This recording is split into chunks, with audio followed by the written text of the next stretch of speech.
Correction de l'exercice 55, page 193 du manuel Myriade de 5e. Rappel de l'énoncé. Dans la première question, on vous demande de rappeler la propriété des triangles isocèles. C'est la suivante.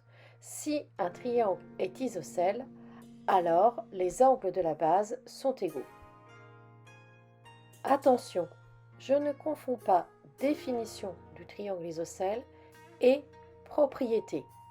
La définition du triangle isocèle, c'est un triangle dont deux côtés sont de même longueur est dit isocèle. La propriété sera si un triangle est isocèle, alors les angles de la base sont égaux. Dans la propriété, je sais qu'il est isocèle. Dans la définition, je donne les conditions pour qu'il le soit. Petit rappel des propriétés des triangles particuliers de leur réciproque. La propriété du triangle isocèle est, si j'ai un triangle isocèle, alors les angles de la base sont égaux. Sa réciproque est, si un triangle a deux angles de même mesure, alors il est isocèle.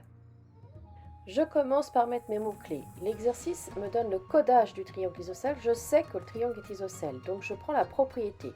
Si un triangle est isocèle, alors les deux angles de la base sont égaux.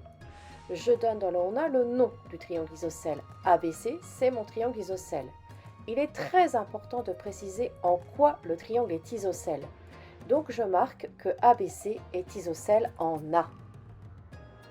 Sans cette précision, je ne peux pas savoir quels sont les angles de la base. Je remplis maintenant le donc. Les angles de la base sont ABC et ACB, ils sont égaux. Et sur la figure, on me dit que ACB fait 61 degrés, donc les deux angles mesurent 61 degrés. Maintenant, je cherche la mesure de l'angle BAC. Je mets mes mots-clés, on a si alors donc. J'utilise si j'ai un triangle, alors la somme de ces angles est égale à 180 degrés. Dans le on a, je dis que ABC est un triangle, je n'ai pas besoin de dire qu'il est isocèle, je ne l'utilise pas du tout. Dans le donc, je traduis le mot somme par le plus et je nomme tous les angles du triangle et c'est égal à 180 degrés. Ça me donne que l'angle BAC sera égal à 180 moins 61 moins 61, c'est-à-dire que BAC va me donner une mesure de 58 degrés.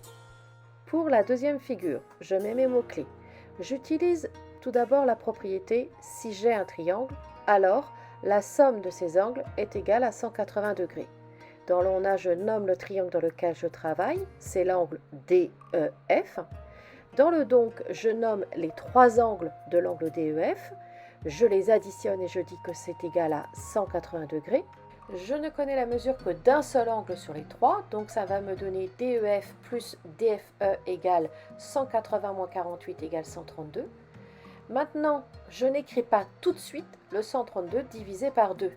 La division par 2 vient d'une propriété. Dès que j'utilise une propriété du cours, je dois écrire une démonstration. Je mets donc mes mots-clés, on a, si, alors, donc. La propriété que j'utilise est si un triangle est isocèle, alors les deux angles de la base sont égaux.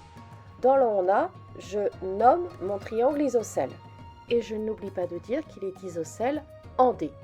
Donc les deux angles de la base sont les angles DEF et DFE qui vont être égaux. Par conséquent, pour avoir leur mesure, je vais faire 132 divisé par 2. Chaque angle va mesurer 66 degrés. J'aurais pu faire la démonstration dans l'autre sens, d'abord utiliser la propriété du triangle isocèle, puis après la somme des angles dans un triangle. En faisant d'abord la propriété du triangle isocèle, je démontre d'abord l'égalité des deux angles de la base. Une fois que j'ai cette égalité-là, quand j'ai la somme des angles qui fait 180 degrés, je peux faire ma division par 2 et je trouve que mes angles font 66 degrés.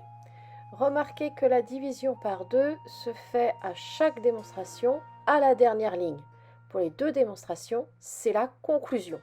Je rajoute un petit rappel pour le triangle équilatéral sur ses propriétés et ses réciproques. La propriété du triangle équilatéral est si j'ai un triangle équilatéral, alors tous les angles sont égaux à 60 degrés. Et sa réciproque, c'est si un triangle a tous ses angles de même mesure, je ne suis pas obligé de dire qu'ils sont égaux à 60 degrés, si un triangle a tous ses angles de même mesure, alors il est équilatéral.